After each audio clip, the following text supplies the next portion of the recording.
नन्ही हथेली में ईश्वर। शहर की एक साधारण कॉलोनी में एक लड़का रहता था, आरव। उम्र 18 साल। आरव हमेशा डरा हुआ रहता था। उसे लगता था कि वह जीवन में कभी आगे नहीं बढ़ पाएगा, कभी पढ़ाई में, कभी लोगों से बात करने में। हर जगह वे खुद को पीछे महसूस करता। उसके माता पिता उससे प्यार करते थे, लेकिन वे भी समझ नहीं पाते थे कि आरव इतना डरा हुआ क्यों है। आरव अक्सर अपने कमरे में अकेला बैठकर सोचता रहता, क्या मैं कभी कुछ बन पाऊंगा। एक दिन वे बिना किसी मकसद के शहर के पुराने मंदिर की ओर चला गया। मंदिर में घंटियों की मधुर आवाज गूंज रही थी। वह एक शांत और मुस्कुराते बाबा से वहां मिला। बाबा लोगों को समझा रहे थे, जिसका दिल सच्चा होता है वह ईश्वर को जरूर पा लेता है। आरव ने ये बात सुनी और उसके दिल में हल्की सी उम्मीद जागी।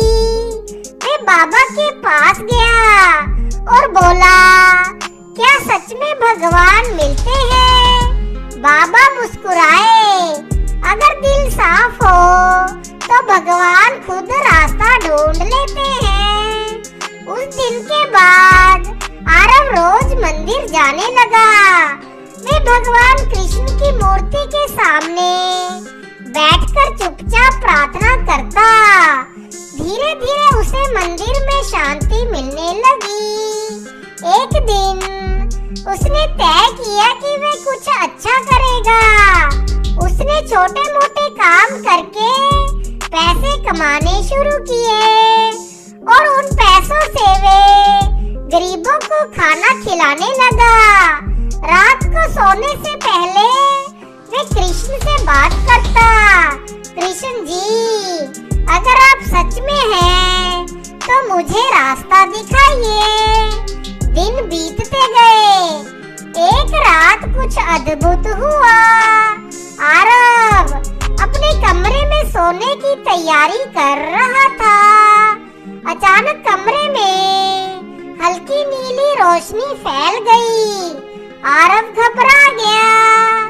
जब उसने पलटकर देखा, उसके बिस्तर के पास एक छोटा सा बालक खड़ा था। उसके हाथ में बांसुरी थी।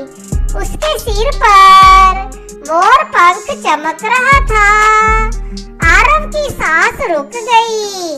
बालक मुस्कुराया, डरो मत, मैं कृष्ण हूँ। आरव को विश्वास ही नहीं हुआ। कृष्ण उसके कमरे में बैठ गए। उन्होंने आरव से बातें की। दोनों साथ में हंसे। कभी कभी कृष्ण उसके साथ खेलते भी थे।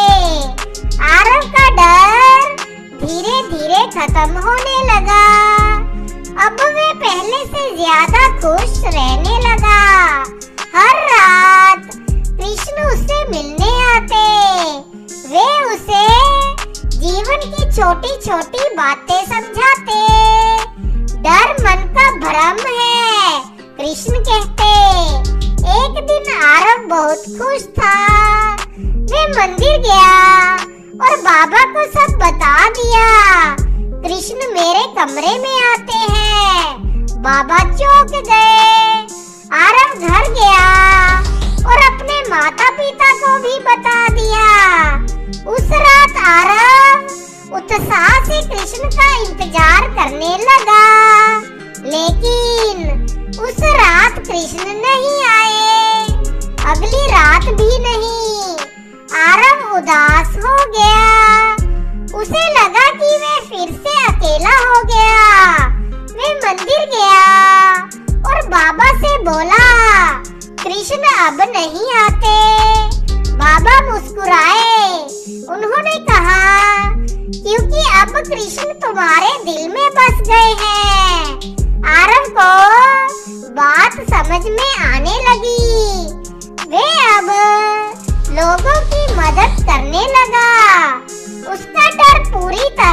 खत्म हो गया।